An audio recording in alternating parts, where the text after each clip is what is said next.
साफ पानी वैसे तो एक फंडामेंटल राइट है, लेकिन हमारे देश में ये बेसिक नीड भी एक बिजनेस बन चुका है। जहां पानी बिकता नहीं, वहां डर बेचा जाता है, फियर, कंफ्यूजन और मिस इन्फॉर्मेशन के जरिए। आज के जमाने में लोगों को पानी पीने से पहले पूछना पड़ता है, क्या ये सेफ है? आरओ जरूरी है क्या? ये बॉटल असली है या फेक? और ये सिर्फ किसी एक शहर की बात नहीं, पूरे भारत में पानी की क्वालिटी और ट्रस्ट दोनों की हालत खस्ता है। लेकिन जब बात दिल्ली और एनसीआर की आती है तो पिक्चर और भी डरावनी हो जाती है। दिल्ली का पानी पानी नहीं, जहर है। क्या वाकई दिल्ली का पानी बेहद खराब स्तर तक पहुंच चुका है? ये आपका पीने का पानी है, इसको देखिए, इसमें बदबू आ रही है। ये पानी पीने लायक तो कहीं से भी नजर नहीं आ रहा। इसके अंदर गंदगी दिख रही है। आप देख रहे हैं काला काला इस पानी में कुछ तैर रहा है। ये कोई ओवर स्टेटमेंट नहीं बल्कि कड़वा सच है। ऐसा सच जो हर दिन दिल्ली के लाखों लोग अपने ड्रिंकिंग वाटर में घोल के पी रहे हैं। आप रोज सुबह उठते हो, नल खोलते हो और सोचते हो कि ये पानी आखिर आया कहां से? जमीन के नीचे से? बारिश का पानी आ रहा है? बिल्कुल नहीं। सच्चाई यह है कि दिल्ली का 90% पानी गंगा, यमुना और सतलुज, इन 3 नदियों से आता है। और इन तीनों नदियों में यमुना के अंदर से ड्रिंकिंग वाटर आता है। लेकिन असलियत में ये इतना टॉक्सिक है कि अगर इस पानी में हाथ भी चला जाए तो सैनिटाइजर कम पड़ जाएगा। लेकिन फिर भी आपके पीने के ग्लास में वही पानी है जो इन नदियों से उठता है, पाइपलाइन में एंट्री करता है, पर जब आपके किचन तक पहुंचता है तो वो फिल्टर हो चुका होता है सीवेज वाटर से। वही सीवेज जो सीधा आपके बाथरूम से निकलता है। दिल्ली का पानी पानी नहीं, एक कॉकटेल है। सीवेज, जंग, केमिकल कंटेमिनेशन और बैक्टीरियल इंफेक्शन, इन सब को मिला के इसका कॉकटेल बनता है। और रिजल्ट, इवन एम्स जैसे इंस्टीट्यूट के स्टूडेंट्स तक गटर का पानी पी रहे हैं। इसीलिए आज का वीडियो इंपॉर्टेंट है, क्योंकि यहाँ पर मैं आपको बताने वाला हूँ इसके पीछे का एक्चुअल रीजन और कौन से वो तरीके हैं जिनसे आप बच सकते हो। इसीलिए वीडियो को एंड तक जरूर देखना और अपने फ्रेंड्स एंड फैमिली में शेयर करना, क्योंकि हो सकता है इस वीडियो के जरिए आप उनकी जान बचा लो। आप डर के सोचोगे कि अरे अब तो वाटर प्यूरिफायर लेना पड़ेगा, लेकिन हर पानी खराब नहीं होता। हर सोर्स के लिए अलग फिल्ट्रेशन की जरूरत होती है। गलत ट्रीटमेंट से पानी और बेकार हो सकता है, जरूरी मिनरल उससे निकल सकते हैं। जब देश में पीने के पानी की हालत खस्ता है तो एक पूरी इंडस्ट्री इसी पानी के नाम पे बिजनेस कर रही है। आरओ लेना मैंडेटरी बताया जा रहा है। फिर आता है एनुअल मेंटेनेंस का चक्रव्यूह, 5,000 से 6,000 रुपए पर ईयर, बिना ये समझे कि रिप्लेस हो क्या रहा है और क्यों हो रहा है। WHO के हिसाब से अगर आपके पानी का TDS 300 ppm से कम है तो सिर्फ UV और UF फिल्ट्रेशन काफी है। लेकिन यहां भी आरओ लगा के सारे एसेंशियल मिनरल निकाल लिए जाते हैं और आप पीते हो डिस्टिल्ड वाटर, जो इन्वर्टर में डालने के लिए तो ठीक है, लेकिन आपकी हेल्थ के लिए काफी बुरा है। ये सच 300 रुपए का TDS मीटर बता सकता है, लेकिन प्यूरिफायर कंपनीज कभी नहीं बताएंगी। साथ ही आपके आरओ की लाइफ भी छोटी होती जाती है, जिसकी वजह से फ्रीक्वेंटली फिल्टर रिप्लेस करना पड़ता है। इसी प्रॉब्लम को सॉल्व कर रहा है एटमबर्ग इंटेलॉन वाटर प्यूरिफायर। ये नॉर्मल आरओ नहीं है, इंडिया का पहला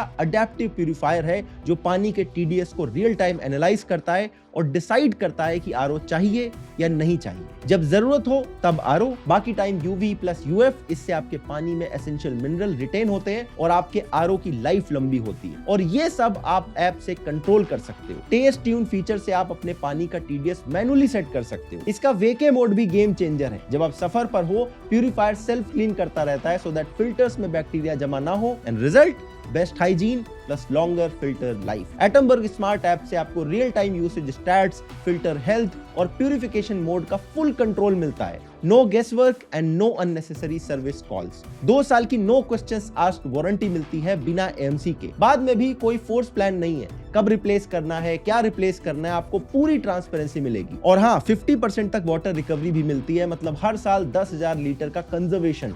फ्री इंस्टॉलेशन के साथ 1,500 रुपए का प्री फिल्टर भी फ्री मिलता है। लिंक डिस्क्रिप्शन में है, अभी जाके चेकआउट कर। दिल्ली में पानी की ऐसी हालत क्यों है, ये समझने के लिए सबसे पहले घरों में पानी आखिर आता कहां से है ये जानना जरूरी है। क्योंकि मोस्टली लोगों को ये लगता है कि अरे भाई पानी है, जमीन के नीचे से आता होगा, लेकिन ऐसा है नहीं। देखो, दिल्ली देश के उन रीजन्स में आता है जहां ग्राउंड वाटर वैसे ही बहुत कम है। इसीलिए ये शहर अपना लगभग 90% पानी का सोर्स सरफेस वाटर से पूरा करता है। और ये सरफेस वाटर मेनली 3 अलग अलग जगहों से आता है। सबसे पहला है यमुना रिवर, जहां पानी में मौजूद फीकल कॉलीफॉर्म यानी FC काउंट, मतलब ऐसे बैक्टीरिया की संख्या जो इंसान या जानवरों के मल से आते हैं, ये मैक्सिमम 2500 MPN पर 100 ml होना चाहिए। असगरपुर में यहाँ यमुना जी दिल्ली से एग्जिट करती हैं, वहां पर एक रीसेंट एनालिसिस में ये नंबर 160 लाख पर 100 ml था। सोच के देखो, कहां 2500, कहां 160 लाख। मतलब आप वो पानी पी रहे हो जिससे नहाया तक नहीं जा सकता, और आपके घर में जो पानी आता है उसका 40% इसी नदी से आ रहा है। इसके अलावा इस चार्ट को देखिए, गंगा और भाखड़ा स्टोरेज और जमीन के नीचे से बाकी का पानी कलेक्ट किया जाता है। अब ये तो हमने रॉ वाटर कलेक्शन की बात कर ली, लेकिन ये पानी सीधा आपके घर में नहीं आता है। यहाँ बात आती है वाटर ट्रीटमेंट प्लांट्स की। देखो, जो रॉ वाटर कलेक्ट किया जाता है नॉर्मल कंडीशन में ये यूजेबल नहीं होता है, क्योंकि इसमें गंदगी, बैक्टीरिया, वायरस, पॉल्यूटेंट ये सब भरे हुए होते हैं। इस पानी को ट्रीटमेंट प्लांट के थ्रू गुजारा जाता है और उसके बाद ये पानी यूजेबल होता है। दिल्ली में बहुत सारे ऐसे वाटर ट्रीटमेंट प्लांट है जहां पर कलेक्टेड रॉ वाटर को साफ और सेफ किया जाता है। इस मैप में देखिए, ये दिल्ली का वाटर ट्रीटमेंट प्लांट्स का मैप है। इन प्लांट्स में यमुना, अपर गंगा कैनाल और भाखड़ा स्टोरेज से जो पानी पहुंचाया जा रहा है, यमुना नदी से जो पानी कलेक्ट किया जाता है वो वजीराबाद और चंद्रावल वाटर ट्रीटमेंट प्लांट में जाता है। ऐसे ही अपर गंगा कैनाल का पानी सोनिया विहार और भागीरथी वाटर प्लांट में जाता है। भाखड़ा स्टोरेज का पानी हैदरपुर और नागलोई में जाता है। फिर इन प्लांट्स के अंदर स्क्रीनिंग, कोएगुलेशन, सेडिमेंटेशन, ऐसे 5 अलग अलग स्टेजेस होते हैं, और इसके थ्रू रॉ वाटर को पास किया जाता है जिसमें पानी में से गंदगी को हटाया जा सके, उसको डिसइंफेक्ट किया जाता है, पीएच लेवल को बैलेंस किया जाता है। लेकिन इतना बड़ा सिस्टमैटिक प्रोसेस फॉलो करने के बाद भी लोगों के घर में पहुंच क्या रहा है? ये वाला पानी। और ये कोई एक दो जगह की बात नहीं हो रही है, लगभग ज्यादातर घरों में ऐसी इमेजेस बहुत ज्यादा कॉमन है। तो आखिर ये सब हो क्यों रहा है? देखो, इसके पीछे एक दो नहीं बल्कि कई इंटरकनेक्टेड रीजन है। सबसे बड़ी वजह है कि पुरानी और जंग लगी पाइपलाइन। दिल्ली में जो पाइपलाइंस पानी को ट्रीटमेंट प्लांट से घरों तक पहुंचाती हैं, उनमें कई सारी ऐसी हैं जो 40-50 साल पुरानी है। समय के साथ इन पाइपलाइंस में कोरोजन लगने लगता है, जिससे आयरन ऑक्साइड यानी रस्ट जो है वो पानी में घुस जाता है। इससे पानी का रंग रेडिश या ब्राउन हो जाता है और टेस्ट भी काफी मेटालिक आने लगता है। ये काफी आपके हेल्थ के लिए भी डेंजरस हो सकता है। जब ये पाइपलाइन लगाई गई थी तब दिल्ली की पॉपुलेशन काफी कम थी। आज पॉपुलेशन तो बढ़ चुकी है, लेकिन जो इंफ्रास्ट्रक्चर है वो उसी पुराने स्केल पर बना है। इसी वजह से एग्जिस्टिंग पाइपलाइन पे बहुत ज्यादा लोड पड़ता है। इसके अलावा हर दूसरे तीसरे दिन दिल्ली में कहीं ना कहीं खुदाई चल रही होती है, कहीं मेट्रो के लिए, कहीं किसी और प्रोजेक्ट के लिए। लेकिन इस दौरान पानी पाइपलाइन में रिपेयर या रिप्लेस करने का काम नहीं होता। इससे ना सिर्फ लीकेज बढ़ता है बल्कि कंटेमिनेशन का रिस्क बढ़ जाता है। इसके अलावा दिल्ली जल बोर्ड और म्युनिसिपल कॉर्पोरेशन को आपस में लड़ने से फुर्सत नहीं मिलती है। कहीं पर कुछ भी इशू हो जाए ये लोग आपस में ब्लेम गेम खेलते रहते हैं। और ज्यादातर केसेस में जो वाटर ट्रीटमेंट प्लांट से पाइपलाइन आती है, उनका जो रूट है वो सीवेज वाटर लाइंस के बिल्कुल पास में होता है। एक तरफ वो लाइन होती है जिसमें साफ पानी घरों में सप्लाई किया जा रहा है, और दूसरी तरफ से वो लाइन होती है जिसमें बाथरूम और टॉयलेट और किचन से गंदा पानी यानी सीवेज वाटर बह रहा होता है। अब प्रॉब्लम है कि पाइपलाइन होती है खराब, कई बार टूट के गंदा पानी साफ पानी में मिल जाता है। मतलब आपके घर के किचन के टैप से जो गंदा पानी निकल रहा है वही पानी वापस घूम के आपके घर में ड्रिंकिंग वाटर के तौर पे आ जा रहा है। कितनी ऐसी जगह हैं जहां पर सीवेज और वाटर की पाइपलाइन पैरेलल जा रही है और एक दूसरे से मिक्स हो रही है। तो जो लोग कहते हैं कि काला पानी आ रहा है, एक्चुअली वो सीवेज का पानी आ रहा है। गंदा पानी, गंदे मतलब बदबू वाला पानी आ रहा है। जी हाँ। तो आप सोचिए कि हम अपने ही जनता को क्या दे रहे हैं। अब हालत जब इतनी खराब हो जाएगी तो जाहिर सी बात है इसका रिजल्ट भी दिखेगा। दिल्ली में हर साल 15-20 हजार डायरिया के केसेस आते हैं, और ये तो वो केसेस हैं जो रिपोर्ट कर लिए गए। आई एम श्योर ज्यादातर केसेस में केसेस रिपोर्ट भी नहीं हो रहे होंगे। सोच के देखो एक्चुअल नंबर कितना बड़ा होगा। इसके अलावा cholera, gastroenteritis, typhoid fever, hepatitis A, E ये सब भी होता रहता है। आयरनी की हद तो तब पार हो गई जब एम्स से लिया गया वाटर के सैंपल में भी पॉटी वाले जम्स मिल रहे थे। एनालिसिस में पता चला कि एम्स के अंदर 100 से ज्यादा स्टूडेंट वो पानी पी रहे थे जिसमें एनिमल्स या ह्यूमन के मल में मिलने वाला बैक्टीरिया मिलता। और ये तो सिर्फ वो प्रॉब्लम है जो आपको इमीडिएटली पता चलता है। ऐसे कई और प्रॉब्लम है जिनके इफेक्ट तब पता चलते हैं जब बहुत देर हो चुकी होती है। Kidney damage and even cancer तक होने के चांसेस इस पानी से बढ़ जाते हैं। दिल्ली के टैप वाटर में केमिकल कंटेमिनेशन का भी एक बहुत बड़ा इशू है। फैक्ट्रीज का वेस्ट हो या फिर जो खेती बाड़ी में केमिकल यूज होते हैं उसका जो पानी है ये सारा भी यमुना रिवर में ही जाता है, जो कि वापस लौट के आपके घरों में आ रहा है। पानीपत सोनीपत बेल्ट में जितनी भी इंडस्ट्रीज हैं उनसे जो पानी निकलता है उसमें भयंकर अमोनिया मिला होता है, ये सीधे यमुना जी में जाता है। या फिर जो खेतों में फर्टिलाइजर यूज होते हैं जिससे नाइट्रोजन कंपाउंड निकलते हैं, ये सारा भी यमुना जी में जा रहा है। अब वाटर ट्रीटमेंट प्लांट यानी WTP का तो आपने समझ लिया। अब आप सोच रहे होंगे कि दिल्ली में STP भी बहुत सारे हैं, यानी कि सीवेज ट्रीटमेंट प्लांट है, ये तो अच्छे खासे चल रहे होंगे। बिल्कुल नहीं, यहाँ पे भी एक अलग तरह का ड्रामा चल रहा है। देखो, दिल्ली हर दिन लगभग 792 मिलियन गैलन सीवेज प्रोड्यूस करती है, लेकिन इसके मुकाबले पूरे शहर के सारे सीवेज ट्रीटमेंट प्लांट को मिला दो तब भी मैक्सिमम कैपेसिटी 667 MGD की ट्रीट करने की होती है। अब दिक्कत सिर्फ यही नहीं है कि कैपेसिटी इनकी कम है, ये प्लांट इतने बुरे कंडीशन में है कि बहुत सारे ट्रीटमेंट प्लांट या तो आउटडेटेड है या फिर पार्शियल कैपेसिटी पे चल रहे हैं। 37 में से 21 प्लांट्स का स्टैंडर्ड ठीक से मीट नहीं हो रहा है, सिर्फ फॉर्मेलिटी मेंटेन की जा रही है। इस वजह से ग्राउंड रियलिटी ये है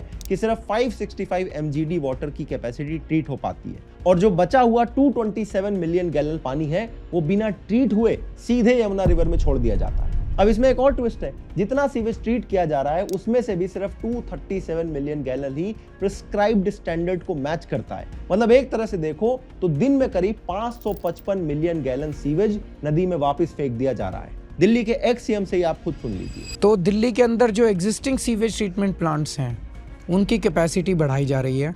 ऑलमोस्ट सभी प्लांट्स की कैपेसिटी 1.5 टाइम्स कर रहे हैं।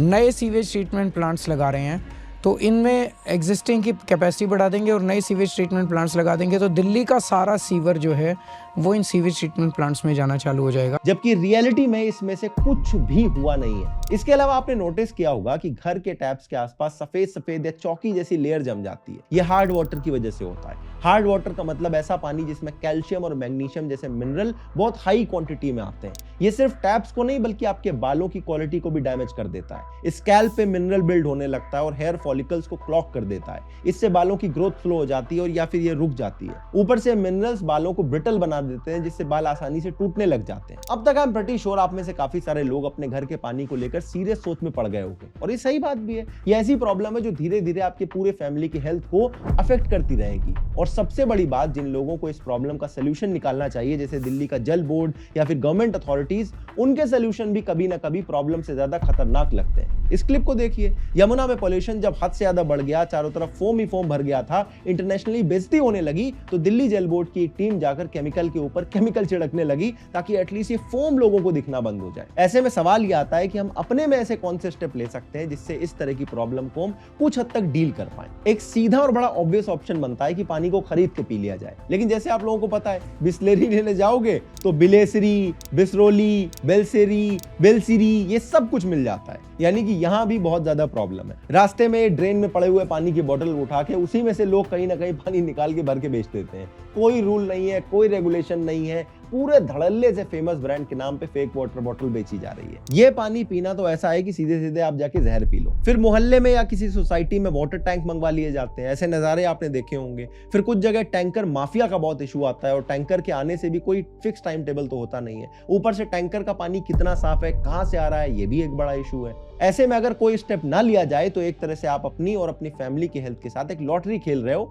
जिसमें हार ऑलमोस्ट फिक्स्ड है। एक तरीका है, आप पानी को अच्छे से उबाल के पीना शुरू कर सकते हो। पानी को उबालने से ज्यादातर जो बैक्टीरिया होते हैं, वायरसेस होते हैं, पैरासाइट्स होते हैं, ये एटलीस्ट कम हो जाते हैं। पानी को कम से कम 10 मिनट तक उबालो, फिर ठंडा होने दो और फिर कवर्ड कंटेनर में स्टोर करो। लेकिन इसमें एक चीज याद रखनी है कि बॉइलिंग से टीडीएस कम नहीं होता है, हैवी मेटल्स और केमिकल कंटेमिनेशन ये कम नहीं होता है। तो ये भी एक टेम्परेरी सोल्यूशन है, परमानेंट सोल्यूशन नहीं। आजकल आप ये भी देखोगे कि हर दूसरे घर में आरओ प्यूरिफायर लगवा दिए जाते हैं, लेकिन ये कोई नहीं पूछ रहा है कि वाकई में आरओ की जरूरत है या नहीं है। ये आरओ इंडस्ट्री का सबसे बड़ा डार्क ट्रूथ है। लोगों को डर और कंफ्यूजन के जरिए एक ऐसे सोल्यूशन के लिए मजबूर किया जाता है जो उनके लिए शायद जरूरी भी ना हो। WHO का स्टैंडर्ड कहता है कि आपके पानी का TDS लेवल 300 ppm से अगर कम है तो आपका पानी सिर्फ UV और UF फिल्ट्रेशन से पीने के लायक बनाया जा सकता है। फिर भी बिना टेस्ट किए आरओ प्यूरिफायर को बेच दिया जाता है। प्रॉब्लम यहीं से शुरू होती है। आरओ सिर्फ बैक्टीरिया या वायरस नहीं निकालता, बल्कि पानी के वो एसेंशियल मिनरल भी छीन लेता है जो आपके शरीर के लिए जरूरी होते हैं, जैसे कैल्शियम और मैग्नीशियम। इसका नतीजा होता है एक ब्लैंड टेस्टलेस पानी जो डिस्टिल्ड वाटर के बराबर होता है, जो इन्वर्टर की बैटरी के लिए तो ठीक है, आपकी हेल्थ के लिए बहुत खराब है। ऊपर से एक और बड़ी दिक्कत है, पानी की बर्बादी। हर 1 लीटर आरओ प्यूरिफायर पानी के लिए 3 से 4 लीटर पानी वेस्ट होता है। और ये सब सिर्फ प्रोडक्ट तक लिमिटेड नहीं है। हर साल AMC के नाम पे 5 से 6 हजार रुपए निकाल लेती है कंपनी, कभी फिल्टर के नाम पे, कभी सर्विसिंग के नाम पे। कंपनीज कब रिप्लेस कर रही हैं, क्या रिप्लेस कर रही हैं, कोई ट्रांसपेरेंसी नहीं होती। ये पूरी इंडस्ट्री सिर्फ फियर मार्केटिंग में चलती है। आपका पानी अनसेफ है ये कह के किसी को भी आरओ लेने पे मजबूर कर दिया जाता है, चाहे उनका पानी कितना ही सेफ हो। जबकि सच ये है कि हर जगह आरओ की जरूरत नहीं होती है। ये एक मार्केटिंग स्कैम है जहां हेल्थ के नाम पर लोगों से पैसे बनाए जा रहे हैं। तो यहां पर भी आपको ध्यान देने की जरूरत है। इसके अलावा अगर आपके पानी का सोर्स ठीक हो भी गया, लेकिन पानी जिसमें फ्लो हो रहा है, यानी घर के अंदर जो प्लम्बिंग है, उसकी तरफ बहुत सारे लोग ध्यान नहीं देते। ओल्ड, रस्टेड या जो लीकेज पाइप्स है, इसमें बैक्टीरिया बहुत इजीली ग्रो कर जाता है। और अगर सीवेज लाइन आसपास है तो कंटेमिनेशन का चांस और ज्यादा होता है। इसलिए साल में एक बार प्लम्बर बुला के पाइपलाइन को जरूर चेक करवाना चाहिए। जिन टैप्स में रस्ट लग गई है या पाइपलाइन में रस्ट लग गई है, उनको रिप्लेस करवा दो, सबसे सेफ ऑप्शन है। घर का जो वाटर टैंक है उसको हर 6 से 8 महीने में कम से कम एक बार साफ करवाना बेहद जरूरी है, क्योंकि अगर बाहर से साफ पानी आ गया और आपके टैंक में ही काई जमी हुई है तो फिर क्या फायदा उस साफ पानी का? साफ पानी ना मिलना एक बहुत सीरियस इशू है, लेकिन हमारे यहाँ इसको ऐसे नॉर्मलाइज कर दिया गया है कि लोग इसे एक्सेप्टेड नॉर्म मानने लगे। एक तरफ हम दुनिया भर में विश्व गुरु बने फिरते हैं और दूसरी तरफ हमारी अपनी कैपिटल सिटी के लोग गटर का पानी पीने को मजबूर हैं। मतलब सोचो, जहां से पूरा देश चलता है वहां के लोग बेसिक सर्वाइवल के लिए स्ट्रगल कर रहे हैं। हमें इस बात पे शर्म आनी चाहिए। सरकार कहती रह गई कि हम फ्री इलेक्ट्रिसिटी दे रहे हैं, फ्री पानी दे रहे हैं, लेकिन साथ में जो फ्री बीमारियां दे रहे हैं उसके बारे में कौन सवाल पूछेगा? और फ्री भी किस बात का है भाई? टैक्स पेयर के पैसों से ही आता है। कोई पॉलिटिशियन या पॉलिटिकल पार्टी अपनी जेब से थोड़ी देती है। इसलिए सिस्टम सुधरेगा या नहीं ये आपके हाथ में नहीं है, लेकिन आपके हाथ में एक चीज जरूर है, अपने और अपने फैमिली का ख्याल रखना। घर के अंदर के पानी को साफ बनाओ, प्यूरीफायर लगाओ, टैंक साफ करवाओ, पाइपलाइन चेक करवाओ, क्योंकि ऐसी हवा पानी के बीच में दिल्ली में जिंदा रहना एक सर्वाइवल स्किल बन चुका है। और याद रखना, पानी जिंदगी है, लेकिन सिर्फ तब तक जब तक वो साफ है। वही पानी अगर कंटेमिनेटेड हो जाए तो वो जहर बन जाता है, और दिल्ली के ज्यादातर लोगों के टैप में अभी यही जहर बह रहा है। बाकी एटम वर्क का लिंक डिस्क्रिप्शन में, जो आरओ इंडस्ट्री में एक रिवोल्यूशन लाने की कोशिश कर रहे हैं, तो एक बार उनको चेकआउट जरूर करना।